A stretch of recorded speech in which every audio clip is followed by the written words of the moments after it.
It's your boy Bobby Beast here. I want to talk about a subject that comes to mind, and that is Sal Marcano is the best Mafia villain. Now, when it comes down to it, Mafia 1, Mafia 2, Mafia 3, Mafia Old Country, love all these games. But Sal Marcano is the best villain.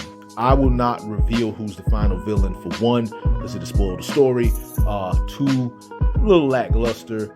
And the Old Country, pretty good, but not Sal Marcano. Now, when it comes down to it, Sal Marcano is a part of the Mafia, right? He's from the commission in New York, but he ends up in the South, and he ends up running New Bordeaux, which is New Orleans. Now, the thing about him is he does business with everybody. He works with everybody there, but one of his biggest people he works with is Lincoln Clay's adoptive father, who is the leader of the Black Mafia. And pretty much they've been working together for years. And they pull off the biggest heist ever for him to pay off his debt to Sam, because he was indebted to Sam. And what happened was, and there's money extra at the side. Heck, Sammy even kicked up extra money as a form of respect.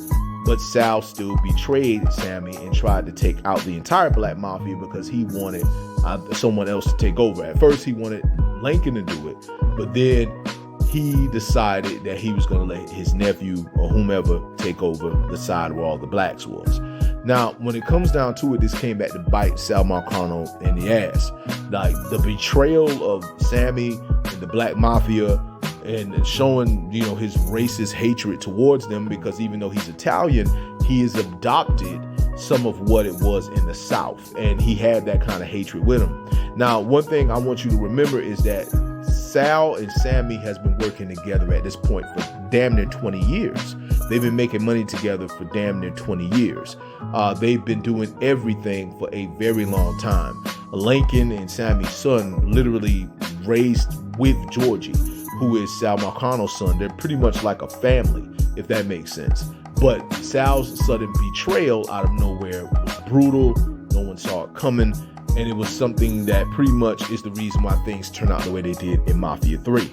Sammy does everything he can. You find out everybody he's in power with, from political people to other criminals to crews that he put together, him working with the Dixie Mafia.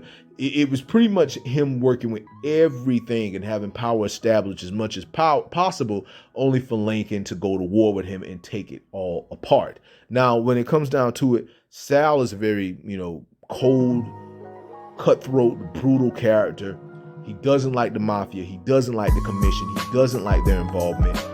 He wants to do his own thing. His whole goal was to build a casino in New Bordeaux and pretty much just be the power in New Bordeaux, because really the commission had no interest in the South like that, but they only cared about their 20%. That was the only thing they cared about, was their 20% that was kicked up to them. Now, when it comes down to it, Sal did not see Lincoln Clay coming.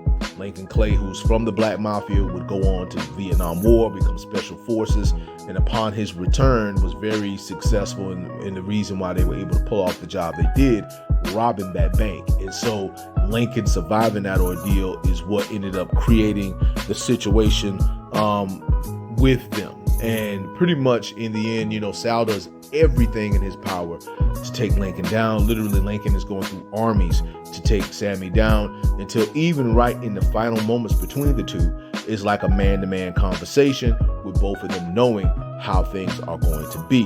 In the end, Lincoln does take over power in New Bordeaux and becomes the new boss. And the only thing the Mafia wants Lincoln to do is keep that 20% coming. That is it. And so when it comes down to it, Sammy is technically the best villain in all of Mafia. I'm gonna just say it because everyone's talking about Mafia, but at the same time, let's talk about the best villain. Let's talk about the most coldest, evil, messed up, fucked up villain of them all, which is Sal Marcano. And that's pretty much what I wanted to talk to you guys about. But I just want to say to all of you that it is your boy Bobby Beast here. Just want to say much love, much respect. Hold it down. And oh.